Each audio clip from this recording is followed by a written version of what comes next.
Hi, Shaun Stoker. Welcome to this month's market wrap. Well, the month of May, we've definitely seen buyer behaviour change. They're a lot more cautious. They're doing their due diligence, and when they find something, they act. A prime example of that is 114 Rochester Street, Ursula. 2-bed, 1-bath. Does have the car space on 133 square metres. We had 87 groups through that property, 12 contracts out, 5 registered bidders, and it sold for $1,920,000. We also sold one at 142 Union Street. It was a 2-bedroom, 1-bathroom, no car space, sold for $1,880,000.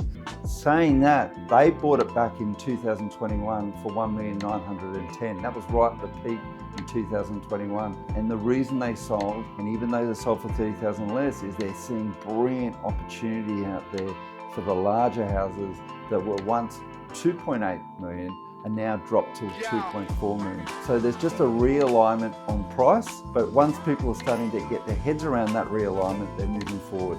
The biggest talk for the month of May has been surrounding the budget and the release of negative gearing. And what that means, owners and buyers have called me saying, how's that affected the market? Well, the reality is in the last 12 to 24 months, we've sold 200 properties. Around 6 to 7 of those have been to investors. It wasn't really in our marketplace anyway. That's because of what the prices were and the rent return just wasn't there. That budget only affected the sentiment to the investor, which was only about a 5% of our buyer pool. I know I go on about this, but majority of my owners are young couples who buy a house in this marketplace. They have 1 or 2 children and then they think of change. This is the perfect time to transition. This is when those larger properties come down a little bit and become more affordable. This would be a wonderful time to come and sit with me for 5 or 10 minutes, have a cup of coffee, and talk about your next moves. Once again, thank you so much for your time and watching this video.